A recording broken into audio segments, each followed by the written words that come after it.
Hi, folks. My name is Girish Bali, the host for Back to Basics, another Back to Basics for another week for season 3.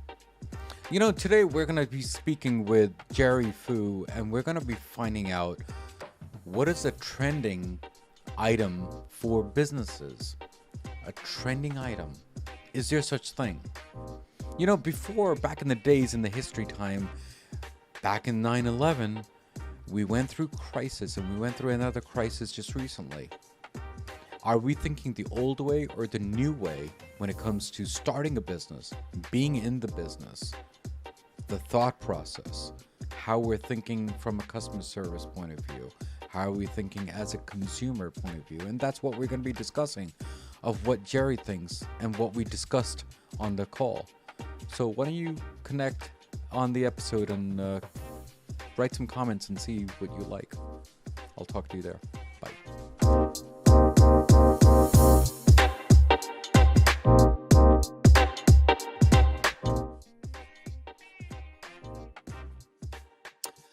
Hi, folks. My name is Girish Bali. As I said earlier on my intro, we are going to be talking about business, and we're also going to be talking about, how to sustain business even before and after the crisis that we had in this last couple of years. Now, how to think in a new way when it comes to business, as I said on the intro, didn't I? So why don't we just talk to our guest today and get to know him better and try to get his understanding as to, from his point of view, what is the business all about? So Jerry, how are you? And thanks for coming to Back to Basics. Hey, yeah, I am. I'm blessed and I'm grateful, despite the whatever circumstances we deal with, right? Just got to keep Yeah, that even keel. And yeah, excited to talk with you today and of see where the course. conversation goes. Thank you, Jerry, for coming on Back to Basics, and thank you again for that. Let me ask you this, and before we get into the topic, what does Back to Basic mean to you? Yeah, I think back to basics means making sure you know that the main thing is the main thing. Like, I think too often people want to read too far in between the lines, and then we lose sight of the fundamentals that provide the foundation we need to have what we want to have. Hmm. Yeah, thank you, Jerry, for all that, and thank you again for being here. How tough is the business? Let's put it this way before we start. I mean, honestly, the way that things are going, we're thinking out of the box now versus what we used to think back in the days. Hmm. So, do we want to talk about what we used to think or what we're thinking now? Either way, we have to talk about that. I think there's a natural progression, right? We have to look at what we came from because Yeah, if we don't have context, that's what's the saying, right? Those who don't learn history are doomed to repeat it, right? And then yeah, at the same time, yeah, if we get so stuck in the past and we're so risk averse, then yeah, how much progress can we really make? So I think there is that we have to navigate that tension, right? Of like, what is the past, what is the present, and yeah, what might the future look like? So, yeah, you need yeah. some But but consistencies. there's a reason why I asked this question, Jerry, Mhm. is Yeah, because um, it's nobody's fault. I mean, it is what it of course. is, right? But, Yeah. but if you remember back in 9/11 times, Hmm. we were in a crisis mode for the longest time, Yeah. right? And people had to think out of the box as to what businesses or what to do after that, right? Hmm. But then it looks like we came back to the same thing what we used to do back in the time. Hmm. So aren't we doing kind of the same thing now, or do you think we are in a crisis mode now? um, I think. Hmm,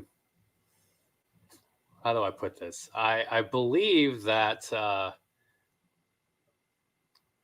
How familiar are you with Stephen Covey's like four quadrants? Right, you have like the urgent and important. You have the important, non-urgent, and then you have the urgent, non-important, and then the non-urgent, non-important, right? Well, I think we're in that second quadrant, but the problem is that we have the opportunity to stay ahead of the curve now that we've kind of learned some new things given the last 2.5 years, right? And we've seen enough people just instead of being more proactive and really doing their part to eradicate this pandemic, right? They rather just kind of like bump up against it, until it gets kind of so watered down that they can kind of go back to their default of comfort. right? Mm, And so, I mean, yeah, it's not a flattering look for humanity, right? Where mm, we'd rather, stick to what's familiar and comfortable at a time when we need to be more innovative and forward thinking than ever. mm. So you think that we're more on the proactive versus react mode? I believe, I believe that there's about maybe, and this is completely arbitrary, I believe there's about 30% of people that are forward thinking. And then the others, like 70, just continue to just settle for what's available. Do you think it's because of the generation gap that we're all in? Because right now I'm not saying old people, I'm just saying, older generations Mhm, think a little differently than the new Gen Zs and the Ys, right? mhm, And it looks like this whole crisis that we just came from, mhm, it looks like the newbies or Gen Zs are thinking really fast and we're trying to catch up. mhm. Do Yeah. you think is that the mode we're in? We're racing every single time? From from what I've observed, I mean, yeah, I mean, like that's what's trending, right? Because like these bosses and these people that we thought had all the leverage, right, with like paychecks and benefits and other things that people find stability in, right? It's not affecting the new generation, right? The new generation is going to want what they want because they're starting to define what's important to them. And I mean, you'd have to look no further than the current job market to understand that there is a crisis in that regard, right? Mhm. Because one specific example, I know a friend who lives up in New England, and he says his Walgreens is only open 3 days a week because they can't find any technician help, right? Hmm. And these younger people understand. They're like, no, this job is not a good investment of my time and efforts. Like it is whatever they're compensating me is my time and my energy are worth more than what they're willing to compensate me. Hmm. And if that means going a couple months, trying to bootstrap it until I get a job that fits my needs, and I'm not going to settle for that. And Hmm. that's bold, right? Hmm. And Hmm. employers need to do better in order to like market to like their potential employees. Sure, Absolutely. Yeah. sure. Jerry, it's just an observation. For Hmm. example, if I worked in Walmart, Hmm. okay, I really look forward during the holidays time. Hmm. In the holidays, I get double pay as Yeah. a worker, Yeah. right? Yeah. And now these type of companies have said, you know what, we're not going to be open during holidays. Hmm. Do you think that we're coming to a point that we don't want to pay people, or are we saying now we're just on the human level and we still need to be connected with the human level? What do you think? Do you think Whoa. it goes both ways, or what do you think? It's one of those like one of those things where it's kind of like a blessing in disguise, right? Because if the company says, I guess it just depends. Like if the company says we want to tighten up our bottom line and we're just not going. If it's an unpaid holiday, then it's a Sure. financial thing, right? But if it is a hey, because Walmart's actually surprisingly good about that. They're like, hey, we're going to close early Christmas Eve, Christmas Day, we're closed, right? Yeah, I mean But that's yeah, just an example. But that's just an but point example. being, right? Yeah, like I because I think a bigger sign that companies are starting to kind of get cheap is I heard an interesting take on the gig economy recently, where people are saying, "Oh yeah, the freedom and you have autonomy over your schedule and you work when you want to and don't work when you don't want to." And then, but then you don't have benefits, you don't have, retirement savings. And again, like, do you find your stability? Right. And so in this case, yeah, if it's an unpaid holiday, then yeah, like as much as people like having that time off, there also might be some people that maybe they go the other way and they're like no, I'd rather work an easier shift for more money because I'm okay with that. That's their Mm, level of discomfort they're willing to live with. They're like, yeah, that's a sacrifice I'm willing to make. And so mm, that's a negotiation, I think, for any company to say, okay, are there people that are willing to work on a holiday? If there are, is it enough to make it viable? Great. If not, no, then that's fine, don't do it. But yeah, mm. I think yeah, it could go either way, but more than likely, it's usually a corporate greed thing more than Yeah, not. of course it is. I mean, it's at the end of the day, I think they're looking more on the finance Hmm. Yeah. side of things instead of the human, Hmm. connection for the family. I Yeah. mean, it's kind of sad, but that's just how it is. Yeah. You Yeah. know, so do you think that we're in a mode of developing more different skills that we never really thought that we had? Or do you think we're just going out of the box thinking when it comes to skills and development? I heard an interesting take recently on a book I just finished listening to about reclaiming conversation in a digital age. And so, on one hand, the pandemic made us, in a way, made us more resilient than ever. Right? You saw what we needed, a huge cry for help in terms of mental health and connection and community, and at the same time, the crutches that we were leaning on during this time, people I think may have gotten a little too acclimated to, right? Like Mm, I have friends who have an infant son, and he's used to having screens all the time, and then all of a sudden, when you have to actually interact in person again, because people who were accustomed to life before the pandemic and were accustomed to the usual level of social connection, were looking forward to that again because they know how much it meant to them. All of a sudden, these students, these younger kids, right, they have no frame of reference to say, oh, like human connection in person is really the best thing to strive for. mm, But since I don't have that frame of reference, I'm just content to stay behind my screens and hide my flaws and keep people at a distance. So mm. it's a two-edged sword, I think. But the thing is, thank you again, Jerry. The way I think now is that we communicate better with youngsters through emails and texts, right? And they're more vocal that way, Mm-hmm. right? Mm-hmm. Do you think that's the same thing what we're trying to do from the digital age is coming out from a physical phone call on a customer service line versus a chat box or a automated AI receiving? I mean, that's the same process, isn't it?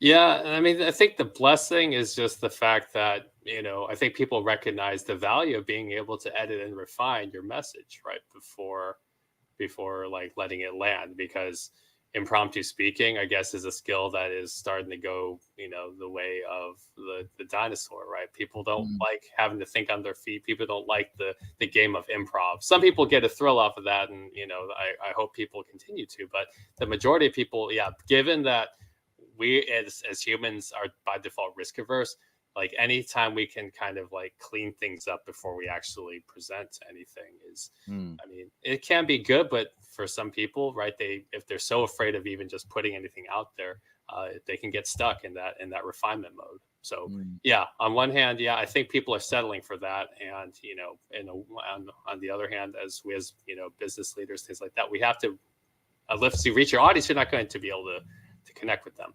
So Mm. we have to be cognizant of that. Yeah, yeah, yeah. Thank you again, Jerry, for that.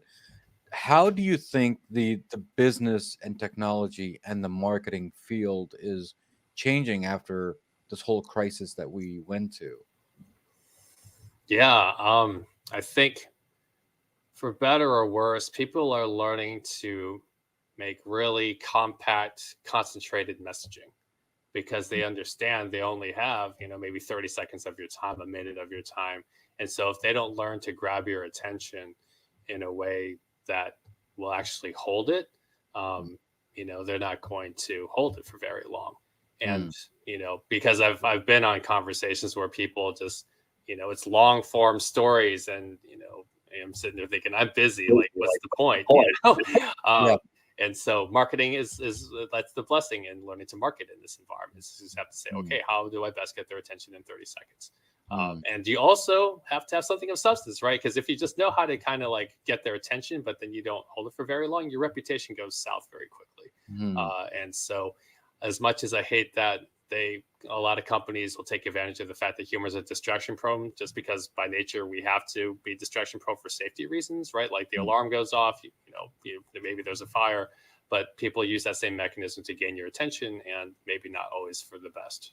mm. Yeah, thank you again, because we have changed when it comes to the digital age, and Mm. we have changed from the business point of view, we have changed from a technology point of view, we have changed in the marketing side of things. So I think it's a new thought process out of the thought process thinking. Is that the right word you think I'm using?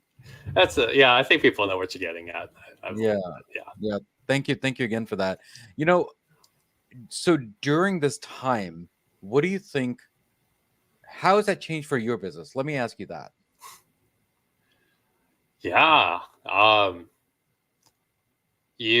For my business anyway, I know I have to be very selective about how I present myself and to whom I present myself, right? Like I'm still in a solopreneur stage. I don't have any employees and I don't have any long-term contractors I work with. So um, I have limited time and energy, and I need to be sure that my words are succinct and bold in order to make sure I reach my target audience, right? And I have to decide who that target audience is, and I have to be intentional every day. And because it's not, I don't have a big budget, right? I'm still bootstrapping. I don't have a big marketing budget where I can just like plaster, $10,000 ads, at like stadiums or things like that. Like I have to use almost grassroots marketing in order to get people to spread the word about my business and use that marketer-ish, referral-ish, testimonial format in order to share, get some visibility, because the best visibility is when someone tells someone else about my business, right? And not necessarily having a giant billboard that is flashing colors and things. Yeah, thank you again. What do you think from a solopreneur? Um, what is the new trend that have you noticed that it's kind of changed now? I mean, do you think that it's a new trend or do you think it's a change? So if you elaborate on that. Yeah. I think from what I observed, the idea of entrepreneurship became very appealing over the last couple of years, because there used to be this mentality of, this job sucks, but it's a means to an end. And there are bigger reasons why I'm at this job, that maybe it has not the best hours or not the best pay, but it leads to benefits for for people to spend time with their families or quality of life or things like that. And now people initially said, well, I'm only going to live once, let me just go after this dream. And everyone around them is like, yay, go for it. But compliments don't pay your bills, right? And if you don't go in with enough research, or you don't know how to pivot quickly when you realize your first idea and intention isn't working, they don't tell you about that, right? They don't tell you what to do when it seems like the idea you had is not one the world agrees to pay for. And so, yeah, I think um, that's what the challenge is now, right? People are getting over that initial hump of, oh yeah, I started my own LLC. Oh, I got the paperwork up, and then they realize, I opened up an office and no one's calling, no one's visiting, or not enough to keep myself viable. So, like you said, I think it's it was a nice flash in the pan, but now we're starting to see the pendulum swing the other way when people realize, well, life's starting to get back to normal. Do I really want to really see this through? Do you think that we are gonna get back to what we did 2 years ago and people are gonna panic again? Or do you think that I don't know, are we thinking a little differently, or do you think that we're just thinking backwards and just not looking forward? I'm happy to sound like a pessimistic prophet on this one, right? And I'll say that because I'm in the state of Texas, and this Sure. is probably going to get some problems. Well, I'll give a very specific example from the state, right? Because during the pandemic, right, the state of Texas had a very harsh ice storm, right? Like pipes froze up, the infrastructure was clearly not prepared for this kind of extreme weather circumstance, and you know rather than study it and invest the money in infrastructure to say, hey, you know what, let's make sure this doesn't happen again. Basically, administration just said, well, this is an outlier and it's really not worth our time and effort to deal with this like on a long-term basis, because like a couple, burst pipes here and there, that's still not worth it, like over centuries or so, the long game. And that's my concern with the pandemic, right? People were just saying, "Oh, that was just an outlier. Like it couldn't happen again." you know, Right. like, and it's not the first pandemic, but it is the first pandemic in modern times, and that's very scary, right? In fact, the pandemic, was a lot of ways worse because it couldn't be localized, right? Because of all the travel that we wanted to do. And by the time we put the clamps on that, it was still, had devastating consequences. So, yeah, my pessimistic side says, humanity is unfortunately, not wired for forward thinking. It's wired for survival, but Yeah. short-term survival and not long-term survival. Yeah, yeah. I totally agree with that. I mean, everyone, whoever's listening here, maybe if you want to disagree, that's okay. But Yeah.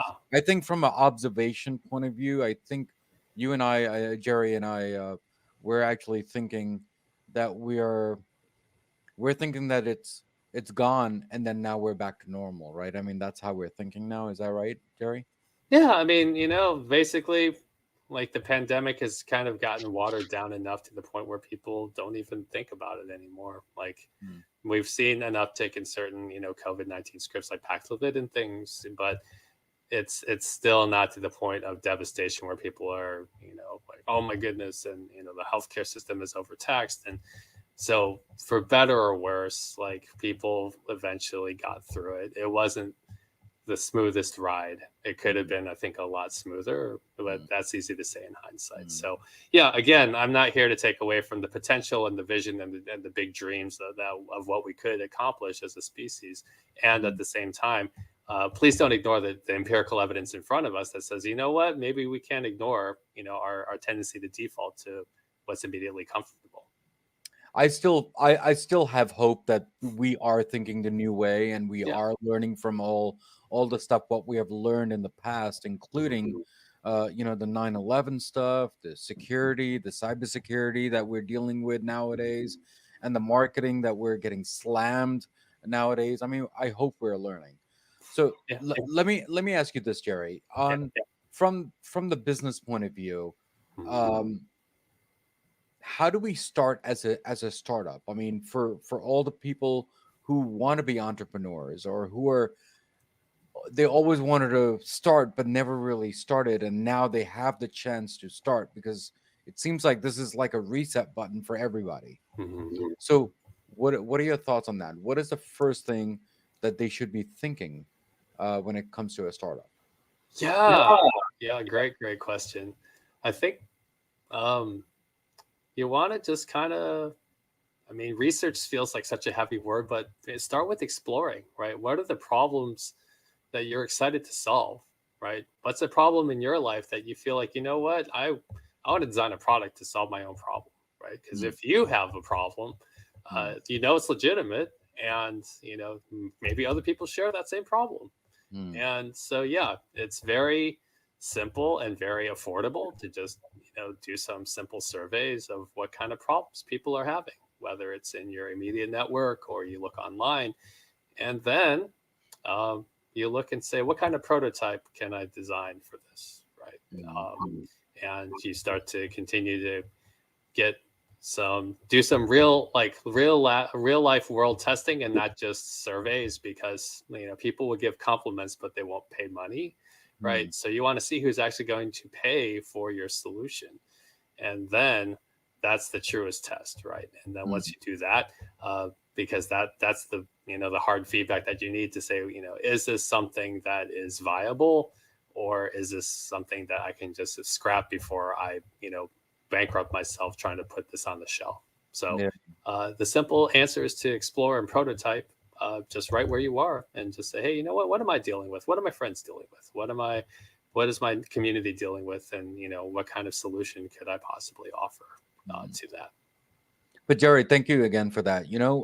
I've been listening to a bunch of Shark Tanks in the last maybe couple of years, maybe Yeah. 5 years now, right? Yeah. And Nice. almost every story Hmm. that they say that I had a I had $300 in my pocket, I have $500 in my pocket, and Hmm. that's how I started my business, right? Hmm.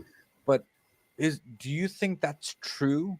The reason why I ask that is because research takes money, patents takes money, Yeah. licensing takes money, Hmm. storage and inventory takes money. Hmm. That's not $500, right? I mean, do you think that's a figure of speech, or do you think someone can actually start with that amount? I want to make sure that people understand that.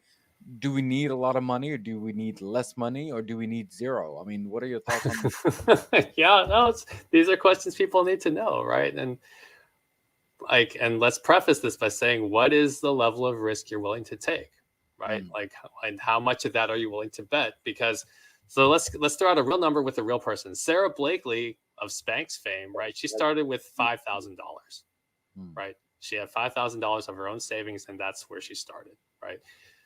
I'll give an example. Like, I'll be transparent about my own coaching business, right? My own coaching business, I put in 5,000 of my own savings to start things up. And technically, I only had three of that to work with because my bank told me I had to keep a 2,000 minimum balance in it. Otherwise, I would go under. And so I technically didn't even have five to work with, right? So I'm Mm. starting technically with three. 3. And so, I mean, yeah, for some people, yeah, maybe they start with 500 because, yeah, like I said, it's more about time than money, right? Because doing surveys, like interviewing people over coffee is cheap, right? Mm. Like, that's not bad. But if you're looking to build an enterprise company, like one of my friends is doing, he's trying to build a geothermal, company. Yeah, like $500 is you're probably going to need a little more, help with when it comes to that. Mm. So, I think it's a nuanced answer for what seems like a simple question, but yeah, I mean, depends on if you do research, right, you can figure out how much overhead you're going to need. Mm. Are you trying to make a product where you're going to outsource it to who's going to make it? But with coaching, thankfully, and I'm not saying this to brag, but coaching doesn't require a lot of overhead. So, Mm. for me, I was okay with doing 5K. But other people, yeah, like maybe they need 10, 20, 30K to start, and they're okay with that. Well, it also depends on what type of business you're trying Yeah, to start, right? exactly. So I think you have to gauge as to, are you getting inventory or are you going to be doing coaching, for Mm-hmm. example, right? Yeah, I mean, it really depends on what your budget is going to be in the true. beginning part, right? Yeah, yeah, Yeah. absolutely. And so, yeah, I mean, yeah, talk to people in the industry, study, like that's your opportunity to study, like who else is doing this, what kind of numbers are they running, Mm. and what are they willing to share, obviously without like making themselves too vulnerable. But there's a lot of research and information available online about these things, and so Yeah. you don't have to go in blind and just saying, okay, well, let me put say 5K and see what happens and see if that's enough. Like, that's that's bold, but there's wiser ways of approaching that. Yeah, yeah. Thank you again, Jerry, for that. We have started a new segment for season 3, which is the rapid fire round, and All I have right. some few words and some few sentences, and I just want to pick your brain and see that what is your first thought when it comes when I say these words. Let's go for Your it. Yeah. Okay, awesome, awesome. First one is going to be called urgent. Urgent. Fire. Head of the curve. Genius. Rat race. Pre-med. Okay. Financial. Financial. Yes. Okay. Wall Street. Digital age. Web3. Presentation. PowerPoint. Entrepreneurship.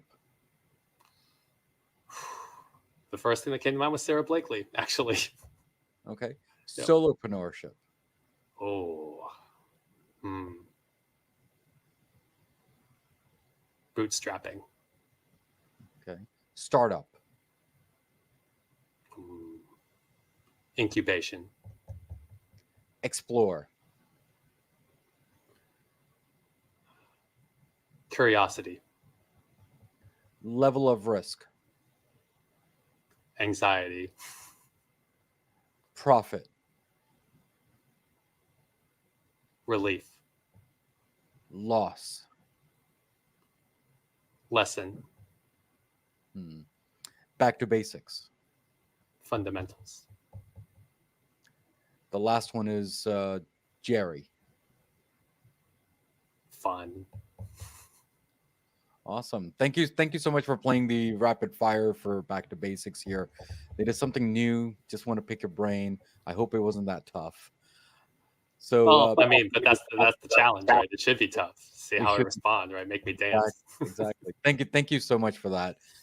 Is there a book or something that you're reading nowadays, Jerry? That maybe something fun, something serious, and something that you're learning new lately? Yeah. I'm actually currently listening to Creativity by Mihai Csikszentmihalyi. who talks about the concept of flow, and Mm. he discusses the myths and the misconceptions that uh, that are associated with the concept of creativity and what it takes to actually be or become a creative person. So Mm. it was neat and refreshing to read something other than just talk about his flow concept. So Yeah. yeah, I love nonfiction self improvement things. So yeah. Awesome. I'm gonna go and read that and listen to that, and I'll learn from you if that's okay. So thank you again Please for do. that, Jerry. Before you leave today, I have one last thing. How was your journey on Back to Basics, and do you have any last words for all my listeners and my viewers for the show? Sure, sure. I would just want to ask. Hopefully, people ask themselves, "Who am I, and how did I get here?" And then once you answer those questions, where do I want to go, and how am I supposed to get there? And then, yeah, just once you arrive there, say, "Okay, now what do I do next?" And just let that be the cadence of your life journey, and may it lead to a greater, more meaningful, satisfied life.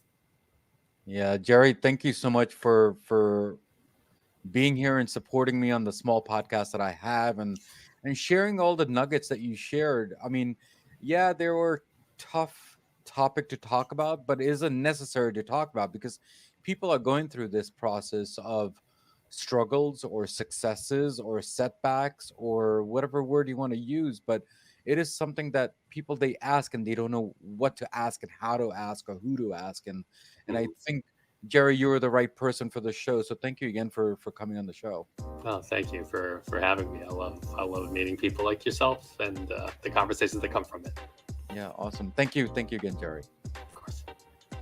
So, guys, we spoke with Jerry today, and we talked about the basics of starting a business, successing a business, losing a business, thinking new ways, the new trends of what we have gone through from 9/11 all the way down till today's crisis that we went through, and now we're kind of off it, and now the question is, are we still thinking the old way or the new way? And that's something that you have to go and decide, but that's something that we have discussed today.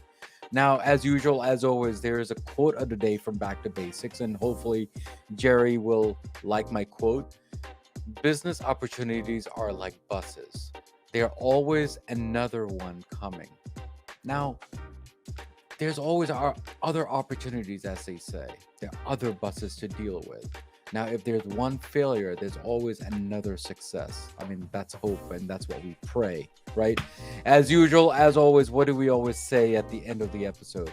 Everything in life goes back to basics, and that's what we did today, guys. Take care, God bless, and see you next time on Back to Basics.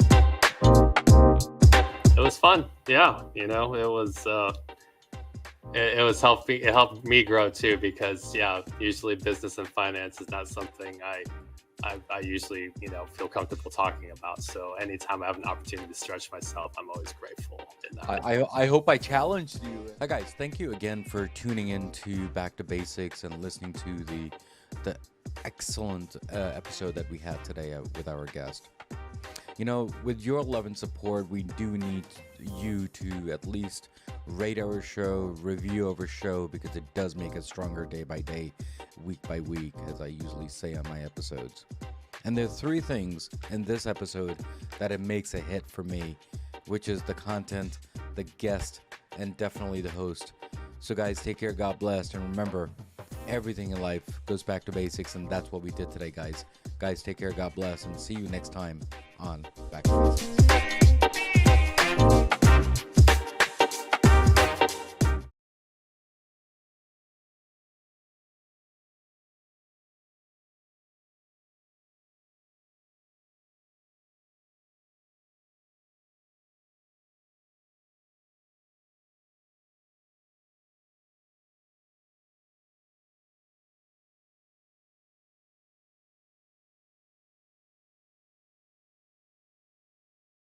all these questions because sometimes it Oh makes yeah. you think out of the box sometimes, right? Oh, absolutely. Yeah, I mean, and it is. I was just like, okay, like hopefully this was substantive enough. And yeah, I mean, this is what I look forward to. So yeah, Well, thank you for I'm pretty sure I am satisfied with this episode, but are good. you satisfied? Oh yeah, yeah, yeah. No, this was great, man. Like I think the best podcasts are ones where you can tell people have no choice but to be authentic and real when it comes to difficult things. And Yeah. yeah, because there are a lot of smiling faces out there that pretend life is just fine the way they are, but when you take a closer look, you'd rather be with someone and learn what's from someone who is not perfect but is still moving forward.